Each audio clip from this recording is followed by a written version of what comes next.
Hey guys, so I promised you guys that I will make more of those videos, and now it's an interesting day. I'm back in the garage. I don't get to work on my cars much. Maybe I get like one day in 2 weeks. So most of the times I just fix quickly whatever thing needs to be done on the car, so to make the car drift. And but today is not one of those days. Today I'm gonna try to do something properly because it's a safety concern, and I'm gonna work on the back of my cage because it was done not right. I mean, it worked for a couple of years, but now the regulations got stricter, especially at Sonoma Drift, where I go most of the times, and my cage didn't pass this year. So I have to fix it, and the fixes that I was told to make sense. So yeah, let's get right into it.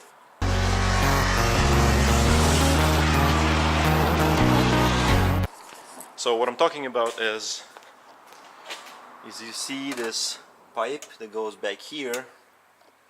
It goes to the firewall, which I thought is a very hard spot because the rear headrests are there. So this is how I made it, and I reinforced it on this side, and yeah, in the back it's a mess in general here.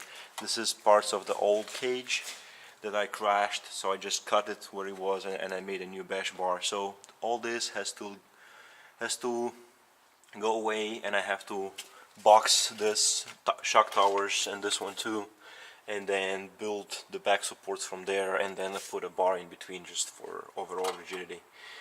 So yep, this is the plan for today. Let's see how it goes. So I've removed the trunk and the back window, so I have more access to all this.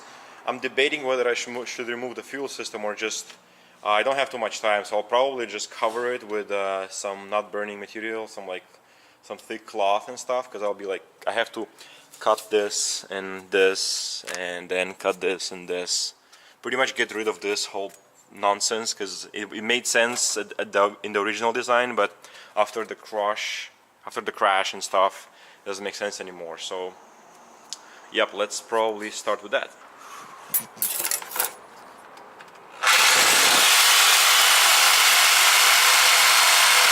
3 hours later. Well, that was a hard one. It was much harder than I expected. I'm all sweaty and stuff. So this is how it looks now. This is where the old connection was. You never know how strong your welds are before you have to cut through them. You know, through the pipes it cut really easy, but when I got to the welds, I was trying to cut it as close to the base as possible, so I'd have less to grind if I one day want to make it look pretty. But yeah, this is how it is. Then we can start cleaning and creating templates and boxing these sides. Okay, so next step is removing the shocks, and I got one shock off, and good news is I'm not bottoming out anymore. So you see the zip tie? The shock only goes until the zip tie, which says that I'm not bottoming out and suspension is working properly. The bad news is I'm pretty sure this is bent. You see? Yeah, so you see, send me a new coilover, huh? How about that? By the way, I bought this tool. Like a few weeks ago. One of the best tool I bought so far. Check it out.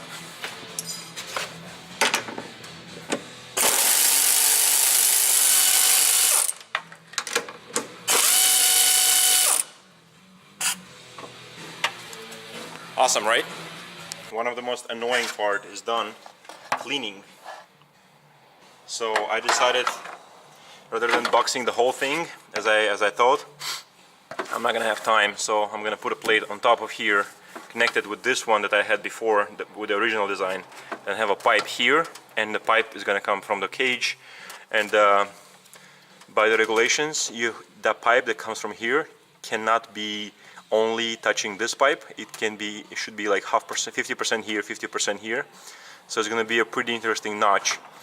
but still I think that's going to be easier than boxing the whole thing and just having the pipe here and this, and like building the whole thing, and I might not even have the whole material there. So yeah, I think this is going to be strong enough and it will pass regulation, so works for me.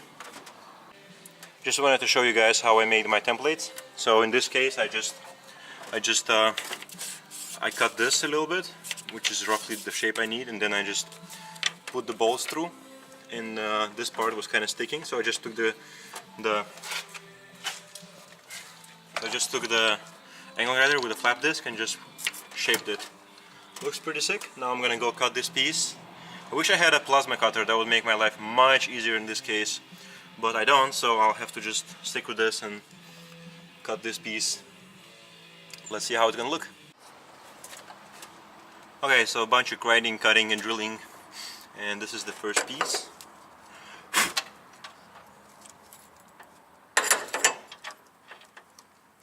Very tight fit. Nice. So now I'm gonna have to TIG weld the sides and this. Hey, so we went to lunch. Gail is here. She was slacking. She missed the most fun of grinding and cutting and grinding. Gail is my operator. You guys probably seen her multiple times. Now maybe not seen, but heard about her. And her like, go fucking go! So this is what we have right now.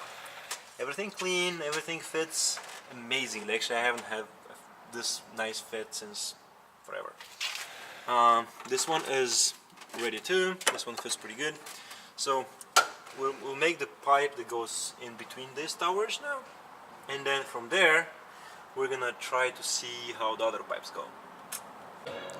Okay, so you know guys how I was gonna use these plates. I'll show you in a second.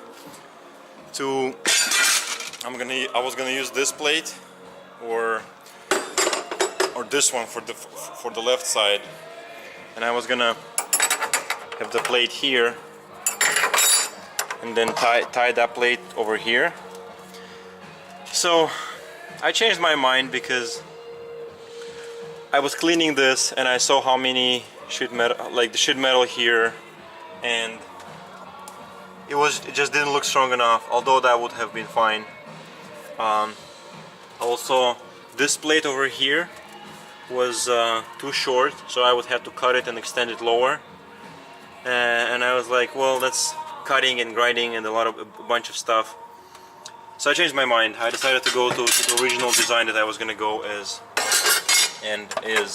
which is having a plate over here and then bending it down over here and tying it down to this piece. That's just gonna be much stronger. It will unify the whole piece, the strut tower with the frame, and will be very safe. And that's what I'm doing right now. So I cut the new plates, and now I have to bend them and see how that's gonna go. Okay, so I was planning to bend these plates, but then I figured out that I don't have anything to bend them with, and it's a pretty thick steel, so I decided to just cut them, and I'm gonna weld them like this. So this is how it is right now, and now I have to make this plate and the plate behind it. It goes slow, but it's steady, and I really like how it's turning out.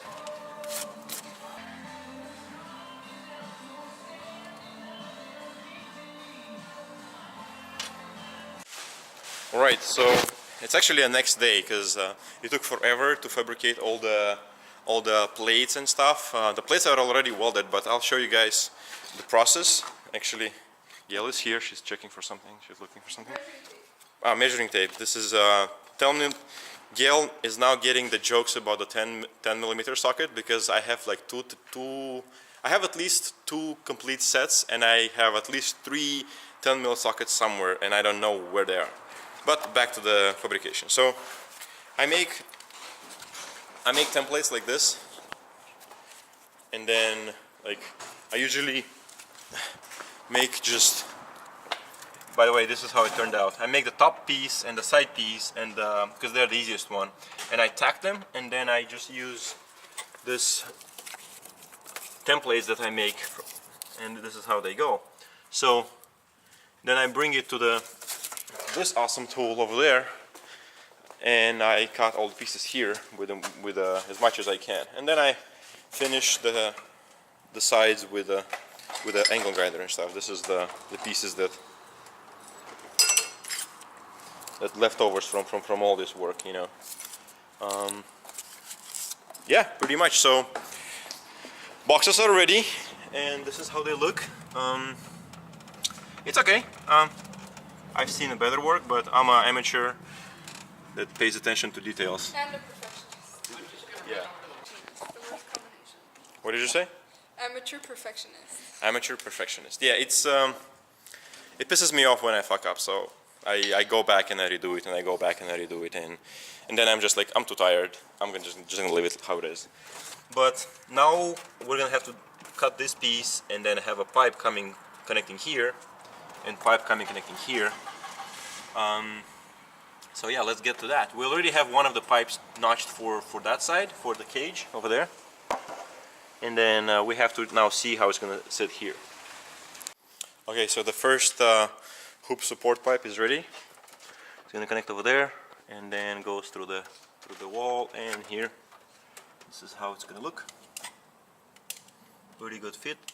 Now we're gonna get to the other one.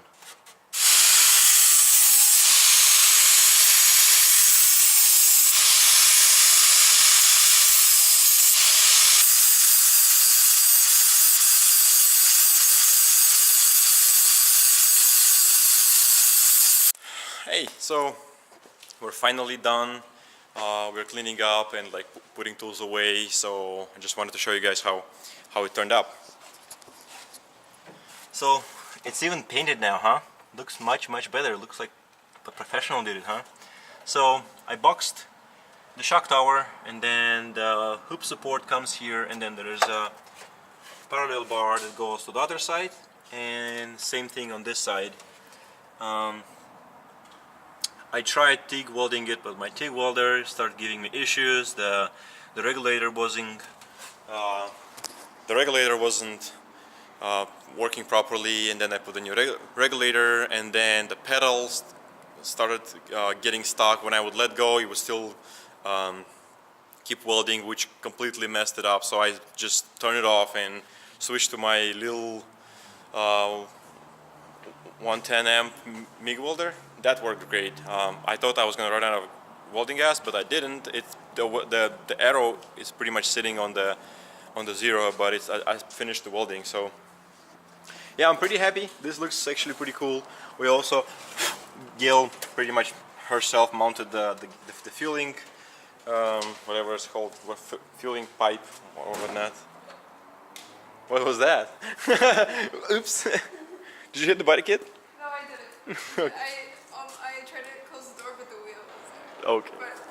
But Okay. Yep, so we're happy, tired, and going home, get some food, get some drinks, and chill.